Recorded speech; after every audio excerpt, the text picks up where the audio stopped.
Hello, hello, friends. You can hear our little For those champagne. of you that are, for those of you that are only listening, but if you are watching, you will notice something very different in our, Get up. yeah.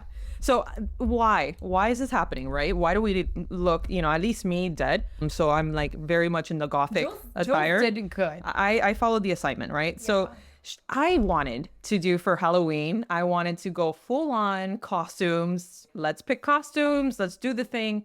Evie was like, immediately no. Yeah, immediately. Immediately no. Girl, last year you made me wear a wig for one episode and I was sweating the entire time. Can you imagine you wanted me to get up in a costume? Yep. At 10 o'clock in the morning? Yep.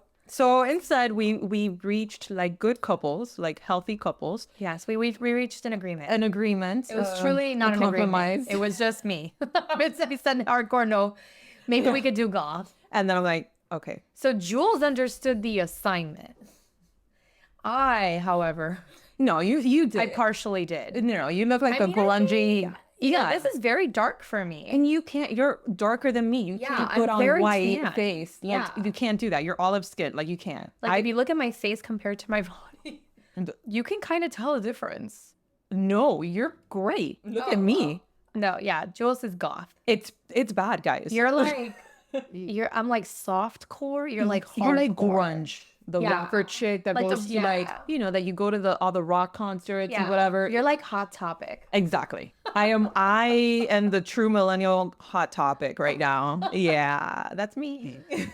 Yeah, I'm more Anyway. like punk, and she's more Anyway, so yeah, that's why we look like this. But anyway, I'm very excited for today's episode. yeah. We're closing our episodes for our spooky season. Exactly. Hence why we are closing it out on goth, I guess you could say. Anyway, so happy Halloween in advance. This comes out the Tuesday before Halloween. So happy Halloween. Happy Halloween. Hope you guys trick or treat, have a good time, all the good stuff. Anyway, what are we talking about today? We are talking about the Mandela effect, which I had no idea. I can't Was believe that I've way? never heard of this. When Jules told me we were going to do the Mandela effect, for some reason, I just thought of genetics. I mean, it makes sense, because of the, what is it, the Punnett squares or whatever? Yeah. Yeah. And then then we talked about something completely different. I was like, wait a minute. Hold on a second. What is this? I'm like Bernstein Bears and Monopoly Man. So I have all heard the things. of like the Mandela effect, but I didn't know that was the name for it. Yeah. Like that you see one thing when another person sees another thing. Or that you remember it as, the other one's the Fruit of the Loom cornucopia. That people swear that there was a cornucopia in there. And then now you look at Fruit of the Loom and there's just fruit. Though there was definitely a cornucopia. Look it up on TikTok. This is another thing you have to. I need you to see it. I need you to see this one. Fruit of the Loom cornucopia. What? Yeah. See. I swear it too. I remember Well, there was buying. definitely a cornucopia. Yeah, there was. No, the company swears that there never was. Never a part of their logo. After scouring the internet for hours, I finally found Yes. a picture of the logo with the cornucopia in it. People argue that someone handmade this for attention, but why does the cornucopia look exactly how I remember it? Laura's delving into the depths of the internet today, so let me know if you want me to go through. I love her. Anyways, yeah. Fruit of the So Loom. I definitely remember the cornucopia. Me too. Me too. For all I do know that now they and probably don't have the cornucopia. that's fine. But admit it. But they definitely had the They cornucopia. did, but they swear they put out like a whole press release because everybody like us, or at least a majority of the people, are like, there was a fucking cornucopia, and the company's like, no, there wasn't, and we're like, yes, Yes, there was. Anyway, Okay. so those are some examples of what to expect on this. But of course, this is funny medicine, so we're going to talk about why could this be happening as a whole, because this is like a whole. It's not just one person having this experience; it's a whole population of us having that experience. I'm sorry, I'm having a hard time looking at myself because this is bleak. But anyway, we're here. Just really couldn't get any whiter. She did. Yeah, when you thought this is my white. This is my winter color.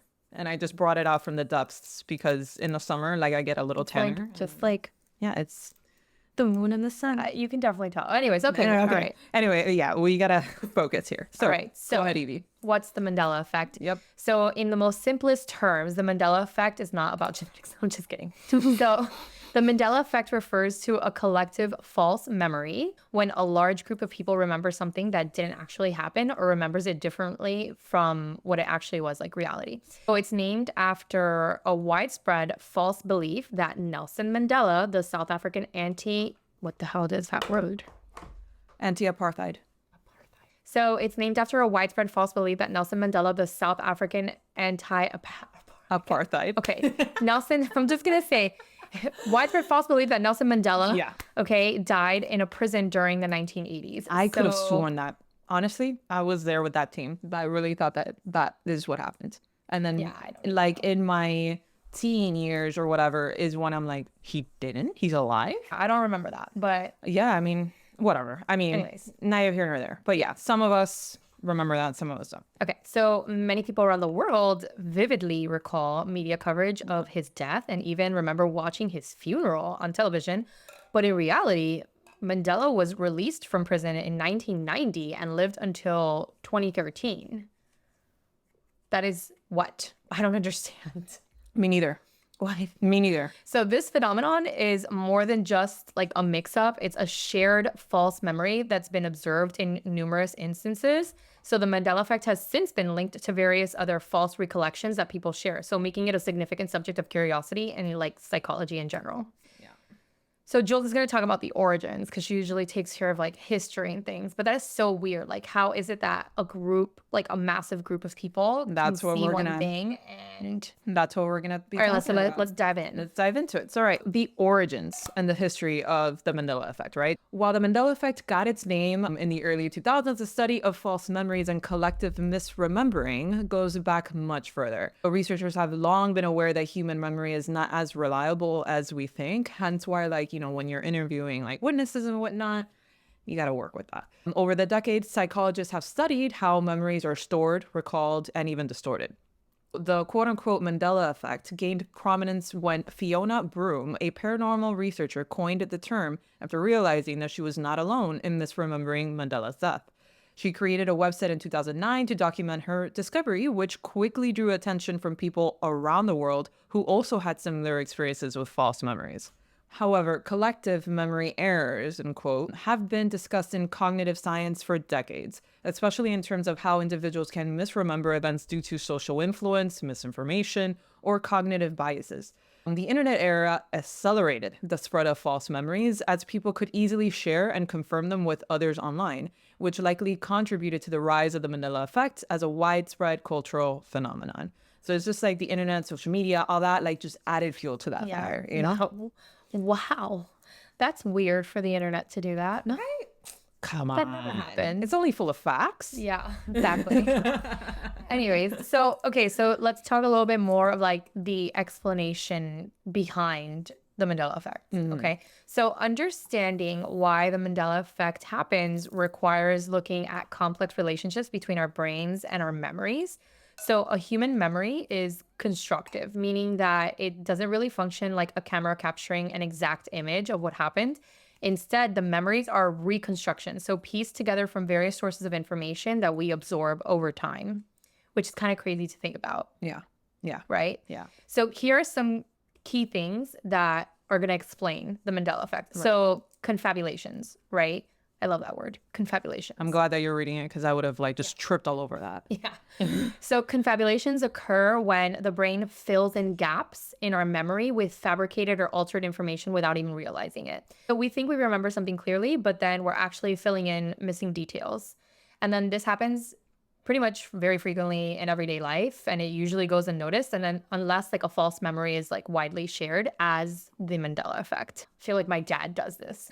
He's like, no, this and this happened. I'm like, where did you get that from? Yep. That did not happen. Okay, so for example, many people remember the Monopoly man having a monocle, his little eyepiece. I swear. He did. No, he 100% did. 100%. But he never did. It's likely that the confabulations occurred because he associated wealth and old-timely figures with monocles, and our brain fills the gaps accordingly. Bull. No, it is bullshit. I'm going to search it up right now. Look it up right now. And guys, TikTok is a wealth of the Mandela effect. Like, it's pretty much where I got a lot of the examples from. So look there. Also YouTube. YouTube, just Google Mandela effect, and it's like a never-ending rabbit hole. Look. Yeah, that's how people remember him. I remember him like that. I remember him, but the company swears that he never did. That's the image I have in my head. That's PS. Which I will put right here of the black and white image that I have of my in my head of the Monopoly man. But you know, the company says no, not true. We never had that. I bet if anything, they probably had like maybe like one of the cards or something like that with a monocle. So, but then say that. Yeah, and then also, but like how did everyone create that same memory off of just like one card? You know what I mean? So I don't know. It's interesting. It's very interesting. All right. So another thing is source confusion. So another common memory error is source confusion, where we mistake the origin of the memory. So for instance, you might recall a piece of information, but confuse whether you read it in a book or saw it in a movie or heard it from a friend. This can result in blending of fictional stories or secondhand accounts into your personal recollection. And then in that case, the Mandela effect, people might have confused reports about Mandela's time in prison with premature obituaries or news stories about political violence in South Africa. I mean, I kind of do that all the time. Like sometimes I'm like, I don't remember who told me this or where I got this information from, but I feel like blah. Yeah. But again, it's like when you... But it's not just one person. It's a group of people. That's what I was going to say. When it's a group of people, then it's like... Or is it something that the way that we're registering, the way that we are analyzing that information... I don't know. I'm like, my brain is going into a very bit like a dark circle right now. I think it's too much to explain here. People are going to be like, what's wrong with you? Another one is misinformation effect. So this is when your memory of an event becomes distorted after being exposed to incorrect information about it. For example, if someone tells you a wrong detail and you repeatedly hear it, your brain might interrogate it into the memory as if it were like actual truth. And then with social media, this effect amplifies as misinformation can spread really rapidly, reinforcing the false memories in many people's simultaneously. Yeah. Which maybe that's why. And that one is social media. Yeah, that one I could totally get behind. Like I could totally see, because you're not sure. Like you're not sure of a memory, right? You're not really very sure about it. You're like, maybe it was like this, maybe it was like that. And then you get like a floodgate of people like confirming some one way or the other. And then you're like, that's it. Yeah. So I could kind of see how that one can manipulate it. Yeah. And then you also have priming. So priming refers to the way that exposure to a stimulus can unconsciously affect your response at a later stimulus. So if you've been primed with certain piece of false information, like seeing a meme or reading an article, misquoting a movie, you're more than likely to recall it incorrectly. So people often encounter altered versions of the events online because that were primed from before in order to remember the details inaccurately. Oh, shit. This is so... It's like so much... Like, wow, so much can go into a memory. Yeah. Memories are tricky bitches and they're not very reliable. Yeah. And the false memory formation, right? Literally sounds like everything I just said right now. But false memory formation. So there's been studies in cognitive psychology that has shown it's surprisingly easy to create a false memory. In the classic experiments, participants were told false details about an event that they supposedly experienced as children. And then many of them came to believe and even vividly recall events that never even happened. Is that not crazy? Yeah. So this shows that a memory is highly suggestible and malleable, which is false memories that can feel just as real, true memories. That is crazy. Right? But I feel like, when you're a child, like, okay, yes, like I have memories as when I was a child. But if my mom told me, oh no, like you did this or something like that, like sometimes people are like, yeah, I kind of remember that. And then you're like, no, that probably never happens actually. Yeah. So yeah, I don't know. This seems dicey. It's very dicey. Very dicey. All right. So Jules is going to dive into neuroscience. What a surprise. She loves this show. All right, so the neuroscience of false memories, right? Because again, this is like a very popular cultural phenomenon that's happening, but there is some science to it. So that's what we're going to bring into this to try to reason with what the hell is happening here in this rabbit hole. So on the neurological level, memories are stored in a network of brain regions. Evie loves that, and her eyes are gonna totally glaze over from like here on. I'm like, dee, dee, dee, dee, dee.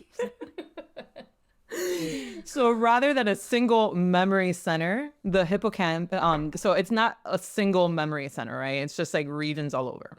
So like the hippocampus in particular plays a crucial role in consolidating new information and storing it for later retrieval. So it's kind of like Inside Out, like core memory. That's it. They're bringing it kind of. I love that movie. I love that So movie much. too.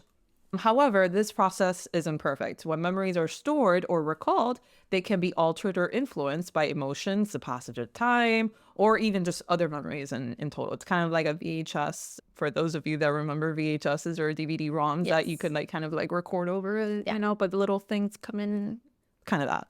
Trying to give you guys an analogy here. So neuroscientific studies of false memory information reveal that the brain can misattribute different elements of an experience, such as visual details, sounds, and emotional responses.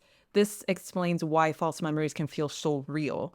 Our brain is essentially tricking us into thinking that our reconstruction of the events is actually accurate. So we are gaslighting ourselves. Yes, in essence. Now we're going to kind of veer a little bit into the rise of the Mandela effect in popular culture. Yeah. Okay. So the Mandela effect became a significant topic of discussion in about like 2010s, largely due to the increasing use of online platforms like Reddit and YouTube. Oh yeah, I'm Reddit. obsessed with Reddit. I'm obsessed with YouTube. You're obsessed with Reddit? I still go down to like Reddit for a bunch of Reddit things. is dangerous. I know. I love it. And I'm always like, oh yeah, I read this on Reddit, blah, blah, blah, blah, blah. And I Oh just, my I can God. go down like a hole in Reddit. No. It's like Reddit's made for that. Yeah. Like I can't. I can't. I do. And YouTube, when I was in medical school, YouTube, I'm pretty sure YouTube was like my way. Like I would study.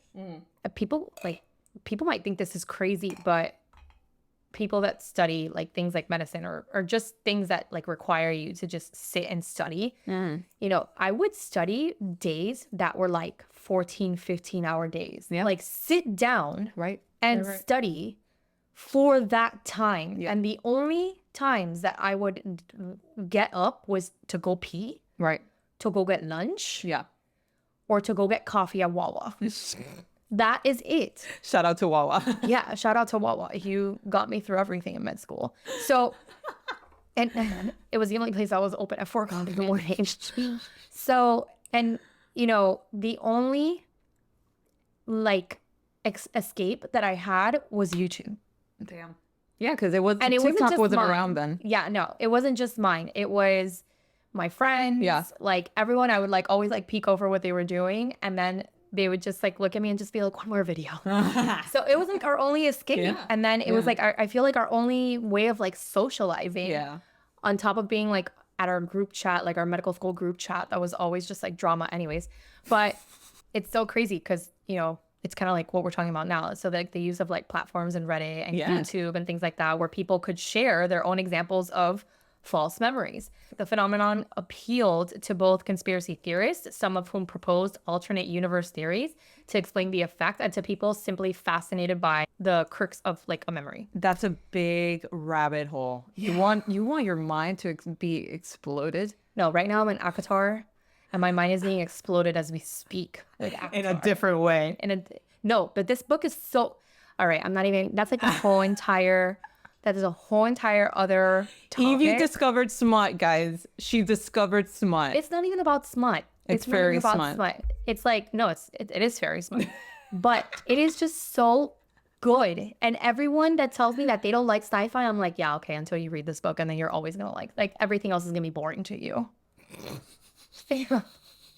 It is. And, you know, like a lot of people are just like, oh, but that's just like, you know, like dark romance. And I'm like, no. No. Dark romance I've heard is like Haunting of Adeline or whatever. Which No, I haven't read that one. I haven't read that one either. But I mean, wow, tangent. Okay, Tangent. back Okay, to this. Okay, so social media helped amplify the Mandela effect, creating echo chambers where people could find others who shared the same false memories. This made it seem even more compelling. So if so many people, let's just say, remembered something, then doesn't that make it true? Exactly. Because That's like, kind of weird, it's weird. you know? So like you and I, like we remember the cornucopia 100%. I will die on that hill. I don't care what Fruit of the Loom and the says, monocle like, on the Monopoly Man. yeah. Yeah. I'm sorry, but like You're gaslighting me. I know that exists. If The I only didn't, thing that I'm like thinking about, like where have I seen the monocle, is remember Ace Ventura? yeah. There's a guy that had the monocle. Yeah, and also in Jumanji. And in yeah. So I don't know if maybe our memories are No, like. man. I remember like But then with the Pringles man never had a monocle, and he looks exactly like the Monopoly man. Yeah, but hold on. I have like this photo in my head of the get out of jail free card Yeah. with the little Monopoly man running Yeah. with the little with monocle. The little monocle. Yeah. I for sure. I have that imprinted in my mind. Yeah. All right. Well, so from this, we've seen a growing list of Mandela effect examples, and many which have become a part of pop culture. Yeah. Jules is gonna dive into some of them. Let's see if you guys agree with us or who. Yeah, please. I want to see. I just want to do a Threads Yes. poll on different Mandela effects. Yes. And see everyone's different. Comment below. I will make a clip out of this. So comment below Threads and let us know all the ones that you swear that they did exist, okay, of the Mandela effect. And then these are ours. Yeah. So anyway, some of them, because there's like so many of them. And so the Mandela effect isn't limited, obviously, to, Nelson Mandela's death. So these are a few. Like we had briefly mentioned earlier, the Berenstain Bears versus Berenstain Bears. And so one is with an E, the other one's with an A. Which one, right? So this is perhaps the most well-known example. Many people remember the children's book series as being spelled Berenstain, like with an E, Stain or Stain, whatever, Stain. Berenstain Bears with an E instead of Berenstain Bears, the correct quote-unquote spelling. So the difference is subtle, but it has sparked like huge debates online. Turmoil. Yeah, on the lands of Earth. Oh my God, it's like crazy. Monopoly Man's monocle, the one that Evie and I both share that memory. Okay, so there's two of us here in this room, and we share that memory. Yeah. So I would put my hand through fire on that one. Me too. Like it's in my head. Anyway, so I'm sure there's people out there like, what are you talking about? There's no monocle on them. well, for sure. But nope, there is. I know. Please confirm below, if you're like us, that you believe I this. just want to see. I'm going to post which ones, and I want to take a poll and see who sees what. Exactly. Anyway, so a large number of people recall the Monopoly Man, Rich Uncle Pennybags. I didn't even know that was like his actual name. Pennybags? God, I know. What a name. It's, it's Monopoly. Anyway, having a monocle. In reality, he has never worn one. Yeah. That's bullshit. He has. Anyway, people may be conflating him with wealthy or cartoonish figures from like the era of Mr. Peanut, who does wear a monocle. Mr. Peanut But come on, dude, that's a fucking peanut, though. It's a peanut. Versus like he has the top hat and the mustache. But this is where maybe one of those 5 examples, like the priming and stuff like that. yeah, I agree with you, but I still die on the hill. Yeah, same. Yeah, no. Anyway, another one that's real big. Luke, I am your father from Star Wars. So one of the most famous misquoted lines in the film history comes from Star Wars, The Empire Strikes Back. Many people remember Darth Vader saying, Luke, I am your father. But the actual line is simply, no, I am your father. And so rewatch. Is it? No, now you watch it, it's going to say that. No, I am your father. Is it? I remember Luke. Yeah. No, but okay, let's be real. This was a long time ago. So maybe like the world did like change my memory to remember Luke, and maybe it was, no, I am your father. Yeah. I mean, that's what it's saying. So this example shows how the Mandela effect can change our memory of iconic moments. Yeah. So This next one is good. yeah, Pikachu's tail, right? So Pokemon fans often remember Pikachu, the beloved character, having a black-tipped tail. However, Pikachu's tail has often been fully yellow. Nah. No. No. I remember it being two-toned. Pokemon was our age. Yeah. Like Pokemon came out when we were in grade school. Like the era of card I remember games. being in the back of a bus with a Charmander card. Yes. I should have kept that card. I would have been really wealthy So right I now. know Pikachu. Yeah. And he definitely had a He black had the tail. black tip tail. It's bullshit. 100%. Anyway, so it's possible, according to sources, that Fans are mixing up details from a large cast of colorful Pokemon characters. Bullshit. Nah. We Are the Champions, that song, the ending. So in Queen's famous song, We Are the Champions, many people recall it ending with the lyrics of The World, right? Ending with that. But the studio version of the song doesn't actually end that way. The false memory might stem from live performances or covers of the song. See, that one I could understand. That one I could kind of be like, okay, maybe, you know, from a concert, you know. It. I know he does. So, well, this one is like kind of weird because it's like maybe the studio version That's what I'm saying. doesn't have it, That's but what I'm he saying. does sing it that Right. way. So that's it. Like, I feel like maybe it's because in a concert somewhere or whatever, Yeah. he sang it, and then And people are then, like, oh, yeah, that's part of the exactly. song. But in like legal, like actual black and white, you know, like it you know, never even happened. yeah. Interesting. It wasn't like on the CD version of it or whatever. Maybe. I'm telling you, Mandela Effect is a tricky bitch. Apple Podcasts, right? Or not like Apple Music right now. I'm just going to fast forward that. If you go with the theory of the Mandela Effect, if you try to look anything up right now, it's not going to happen because we're in the dimension. This is from his CD. So we're gonna fast forward. Yeah, we can't play the whole thing because YouTube will get angry at us. Should be like he should have said it there. See? He should have said it right there. I'm done. You see? I'm done. But according to the Mandela Effect, we're living in a different dimension that no longer exists. That song no longer exists like that. What the hell? That we all shifted. Okay, so cut it. Blowing my mind, Cut blowing in the my mind. action. Cut in the action with like TikTok conspiracy theories of why the Mandela Effect is happening, right? So we're talking about all the medical stuff. Now, the conspiracy theory of it is that, you know, CERN, the big like, you know, atom thing happening. I'm saying thing because I'm not gonna go down that explanation right now. Happening overseas in Switzerland and Geneva and whatever. So they're saying that when that powered up, you know, that shifted the CERN. The CERN? What the hell is CERN? I don't have my phone. Look up TikTok CERN. What is this? So look up TikTok CERN. That's why I kept this episode short. How do you CERN? CERN? Yeah. Guys, this has nothing to do with medicine, but hey, you know. Oh, Well, it does. It's psychology. yeah, exactly. But the CERN is not medicine. No, that's But this is interesting. oh well. More than the hippocampus, okay? All right, CERN, okay, the European Organization for Nuclear Research is one of the world's largest, most respected centers of scientific Do research. TikTok so I could easily explain okay, it because okay. it's just too much. It's Our source of yeah. information is TikTok. Yeah, I mean, mean, Gen let's Z, be real. I mean, that's how Gen Z does it, so and they're doing CERN. pretty well.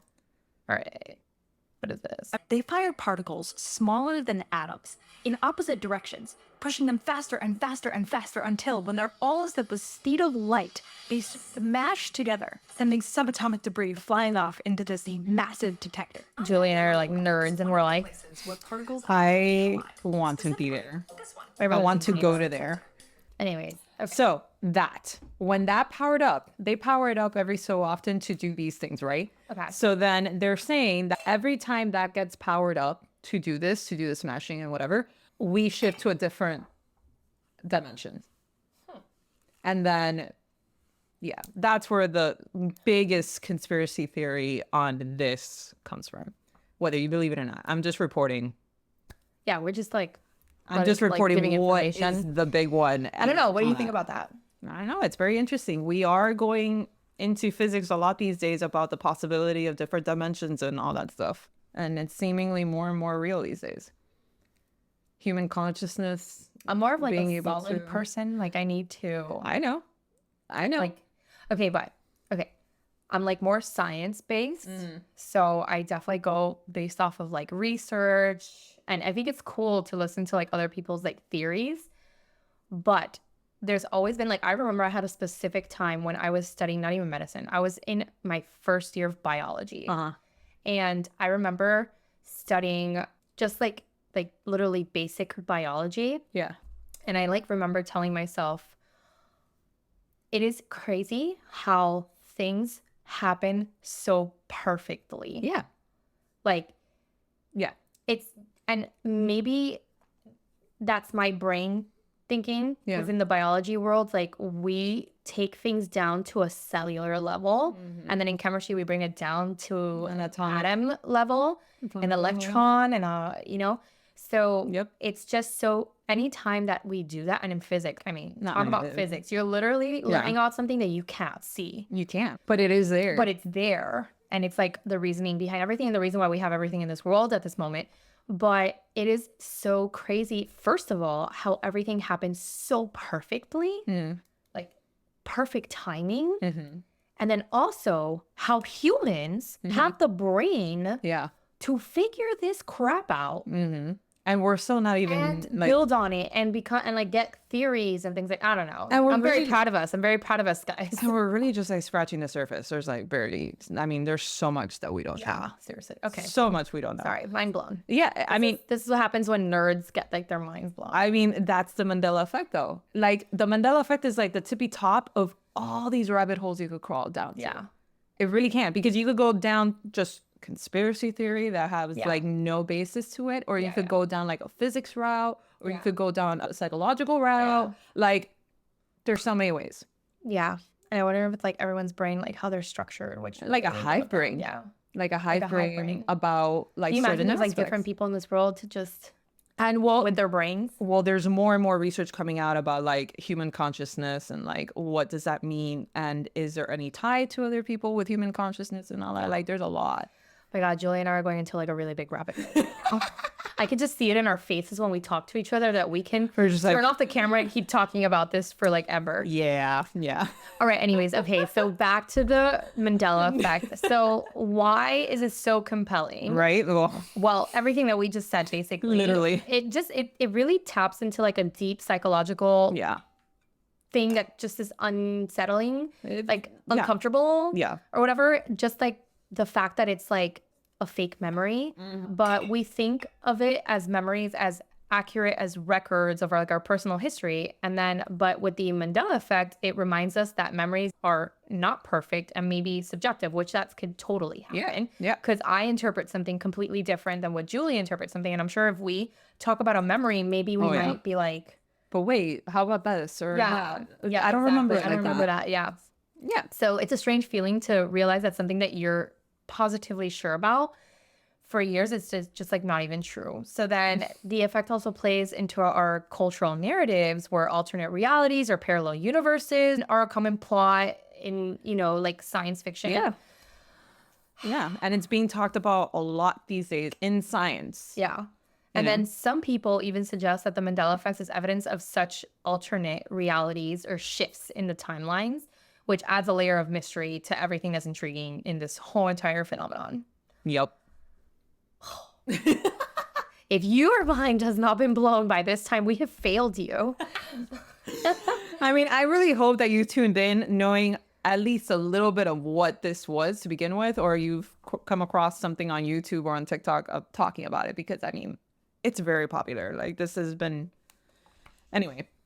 So let's bring it back to like health and medical implications about this, right? Though the Mandela effect is generally considered harmless, it shines a light on how memory disorders and other conditions could function. So in severe cases, conditions like dementia, Alzheimer's, and amnesia also involve memory distortion, though to a much more extreme degree. These conditions can cause individuals to misremember not just small details, but entire events, similar to what happens in a smaller scale with the Mandela effect. So on a more everyday level, the Mandela effect relates to the misinformation effect, right? So, and that's in a medical context. So for instance, patients might misremember their symptoms or treatment history, which could complicate diagnosis and care. That's an example of how that could be, but it's up to you to decide on what you believe. Yeah, exactly. What you believe, and how would you explain this to yourself or to others? Like, yeah. Mind blown. This was not a genetics talk. Definitely not. Way more interesting, in my opinion. I'm very happy it wasn't a genetics talk. Yeah, I mean, I wanted to end spooky season on a big one, on a mind-blowing one, and I think this one did the job. At least it did for you. Yeah, exactly. No, definitely. Yeah. So anyway, thank you guys for tuning in. Check out our Patreon. We're going to take ourselves looking just like this to another episode that is equally as eerie and as weird as this one onto Patreon right now. So check that out, patreon.com/Funny Medicine Podcast. And we are up to close to 60 full episodes there that are just amazing. Bum diggity. Yeah, so you'd also be helping and supporting the show as well. And check out our merch. I will be linking it wherever it is that you are listening or watching this. We got some good stuff there, new stuff as well. So check that out. And thank you guys for tuning in. And we hope to see you or listen to you or whatever. I don't know, talk to you guys. Yeah. We'll see you on the next one. episode. Bye.